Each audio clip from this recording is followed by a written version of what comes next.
السلام علیکم. خوبصورت آسمان کے ساتھ خوبصورت رمضان بھی رخصت ہونے والا ہے. آج جی 27ویں شب ہے اور وہ بھی گزر گئی. اب 28ویں شروع ہوگی. کوئی پتہ نہیں چلا. ماشاءاللہ رمضان دوڑتا تو نہیں، آرام سے آیا اور دوڑتا بھاگتا ہوا چلا بھی گیا. کس نے عبادت کی کس نے نہیں کی یہ تو اللہ تعالیٰ بہتر جانتا ہے، لیکن ہمارا مطلب کہ جس طرح سے عبادت کرنی چاہیے اس طرح سے نہیں کی، غفلت میں ہی گزرا. اللہ تعالیٰ ہماری عبادت کو، ٹوٹی پھوٹی عبادت کو قبول فرمائے اور اس رمضان کو خیر و عافیت کے ساتھ اگلے سال بھی ہماری زندگیوں میں لائے. پتہ نہیں اگلے سال کون ہوگا اس میں کون نہیں. بہت زیادہ ببرکت مہینہ ہوتا ہے رمضان کا. اتنی زیادہ برکتیں ہوتی ہیں ماشاءاللہ کہ جو چیز ہم روٹین میں نہیں کھا سکتے، آج کل مڈل کلاس کے لوگوں کا یہی حال ہے بیچاروں کا، کہ وہ ماشاءاللہ سے کھا رہے ہوتے ہیں. تو یہ جی آج 27ویں شب کا جو ہے ہم نے کہا کہ ختم قرآن پاک کر لیتے ہیں. یہ ان کو مجھے نہیں پتا کہ آپ لوگ کیا کہتے ہیں. ہم رنگ برنگی سیویاں کہتے ہیں. وہ والی میں نے بنائی اور بیٹی نے بریانی بنائی. ماشاءاللہ بریانی بہت مزے کی بنی تھی. پوری ویڈیو میں بنا نہیں سکی. جو ہے نا میری بڑی بیٹی جو اعتکاف بیٹھی ہوئی ہیں ان کو بہت زیادہ بخار تھا اور وہ وہ جو ہے نا اعتکاف میں ہی وقت مطلب گزار رہی ہیں اور انہوں نے اپنا اعتکاف توڑا نہیں. جیسے میرے نواسے کو وہ نکل آیا تھا نا چکن پاکس، نہیں خسرہ، تو وہی میری بیٹی کو بھی ہلکا بھی نکلا ہوا ہے. اب مجھے یہ نہیں پتا کہ وہ خسرہ ہے، وہ بخار بہت تیز ہے. سمٹمس وہی ہیں لیکن ابھی کوئی پتہ نہیں کہ کیا وہی ہے کہ نہیں، لیکن اسے میں چیزیں وہی دے رہی ہوں. اور ماشاءاللہ سے بہت مزے کی بریانی، آپ نے کلر دیکھا. اور آپ لوگوں کی عید کی تیاریاں ہوگی، ہماری تو ابھی عید کی تیاریاں بھی تھوڑی رہتی ہیں اور بازار جانا بھی رہتا ہے. لیکن اب جانا تو نہیں ہے اتنا زیادہ کیونکہ کپڑے اسٹچ کرنے رہ گئے ہیں کچھ. اور ویسے اب مجھے بالکل بھی شوق نہیں، میں کہتی ہوں کہ آرام سکون سے رمضان گزارا جائے اور اسٹیچنگ جو نہ لی جائے. لیکن آج کل کے حالات ایسے ہیں کہ لینی ہی پڑتی ہے. میرے چینل کو آپ لائک کریں، شیئر کریں، سبسکرائب کریں. چلیں جی میری آمدن جیسے شروع ہو جائے تو پھر مجھے اتنی مشکل نہیں ہوگی، تو میں بھی اگلا رمضان آرام سکون سے رکھ سکوں گی روزے. اور پھر میں آپ کے ساتھ ڈیلی جو ہے روٹین اپنی شیئر کروں گی. اب تو کمر میں اس قدر شدید درد ہے کیا بتاؤں میں آپ کو کہ، لیکن اسٹچنگ کرنا اس لیے بھی مجبوری ہے کہ ریٹس جو ہیں ہر چیز کے ڈبل ہو جاتے ہیں اور ایک کمانے والا بندہ جو ہے وہ کچھ بھی نہیں کر سکتا. اس لیے جو ہے نا بچوں کے ایکسٹرا اخراجات اور بیٹیوں کے خاص طور پہ چھوٹی چھوٹی خواہشیں جو ہوتی ہیں وہ ضرور پوری کرنے کے لیے مطلب کہ کرنا ہی پڑتا ہے. اور آج کل بہت زیادہ مہنگائی ہوگی. اللہ پاک سب کے لیے بہت بہت آسانی کرے.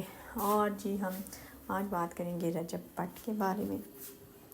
رجب پٹ جو ننے کاکے چھوٹے منے چنے تو ہیں نہیں کہ انہوں نے جو چھیڑ خانی 295C کے ساتھ کی وہ کیوں کی. ٹھیک ہے، سب ان کے اوپر یہ تو ابھی فتویٰ علماء کرام نے نہیں لگایا کہ قتل کر دیے جائیں گے یا یہ ہوگا یا وہ ہوگا. ہر کوئی پٹھی طرف لے کے جا رہا ہے.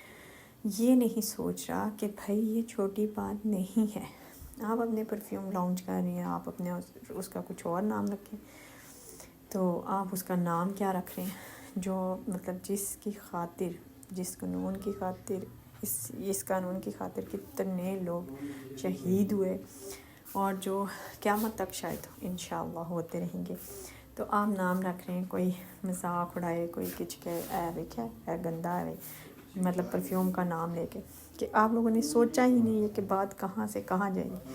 اور یہ ننا کاکا چننا تو ہے نہیں کہ اس کو نہیں پتہ کہ یہ کیا کر رہا ہے. شوخی اور کیا کہتے ہیں پیسے کی ہوس نے اس کو اتنا دماغ خراب کر دیا تھا کہ زمین پہ اتر نہیں پا رہا تھا. اور جی ڈکی جو ہے وہ اپنی ولاگنگ چھوڑ کے اور کہہ رہا کہ یہ جو کوئی ایسی بات نہیں ہے، یہ ہے وہ ہے. اور کھوتے دے دماغ والے ہو، اپنی ولاگنگ تے دھیان دیو. یہ جو ہے نا یہ بہت بڑی بات ہے. اگر علماء کرام ایکشن نہ لیتے تو پھر یہ جو بات تھی نا بہت دور تک جانی تھی، یہاں تک نہیں رہنی تھی. تو اس لیے اپنے جو بلوں میں گھسے ہوئے نا آپ لوگ، اسی میں گھس کے آپ لوگ اپنی ولاگنگ کریں. ادھر ادھر کی یہ جو قانون ہے نا ان کے ساتھ چھیڑ چھاڑی کرنے کی ضرورت نہیں ہے. تو جو بہت زیادہ کہہ رہے ہیں نا کہ ایسے نہیں ایسے ہونا چاہیے، ان کو خود کا پتہ ہی نہیں ہے کہ کیا ہے اور کیا نہیں. چلیں جی، اللہ تعالیٰ ہمارے بچوں کو نیک بنائے، باعمل با کردار اور نیک مسلمان بنائے، جو عزت کرے سب کی، سب کے دین کی اور علماء کرام کی عزت کریں، اور ہمارے بچے اللہ پاک جو ہے وہ سچے عاشق رسول ہوں. تو یہ بریانی بن گئی تھی اور میں نے کہا کہ بریانی بن گئی ہے تو ہم لوگ اب رائتہ بھی بنا لیتے ہیں. دہی اتنا کھٹا کہ بس کچھ نہ پوچھیں. بس پھر یہ تیاری شیاری ختم کر کے افطاری کر کے ہم نے کرنے تھے کپڑے اسٹچ. رات کی طرح رات کو میں اس لیے نہیں بیٹھی کہ رات کو کر رہے تھے ہم عبادت ماشاءاللہ سے. ویسے تو کپڑے سلائی کرتے ہوئے بھی پڑھتے ہی رہتے ہیں، لیکن کئی دفعہ ذہن ایسا ہوتا نکل جاتا ہے تو نہیں پڑھ پاتے. اور پھر رات کو عبادت کی، اللہ کا شکر ہے. اور پھر صبح جو ہے پھر کپڑے اسٹچ نہیں کر پائی کیونکہ بلی جی ہمارے گھر آ گئی تھی اور ان کے بچے جو ہیں وہ ہونے تھے، اور پھر وہ بیچاری چوں چوں کر رہی، سارا دن ہمارا اس بلی کے ساتھ گزر گیا. اچھا جی، آپ نے میرے چینل پر کرنا ہے لائک کرنا ہے، شیئر کرنا ہے، سبسکرائب کرنا ہے. ہم کرنے لگے ہیں اب افطاری میں بریانی کو انجوائے. اور آپ لوگوں کے روزے کیسے گزرے؟ اللہ تعالیٰ ہم سب کو اگلا رمضان بخیر و عافیت کے ساتھ نصیب کرے، آمین ثم آمین. اور دعاؤں میں یاد رکھیے گا، اپنے چینل کو لائک شیئر سبسکرائب کر دیجیے گا. اللہ حافظ.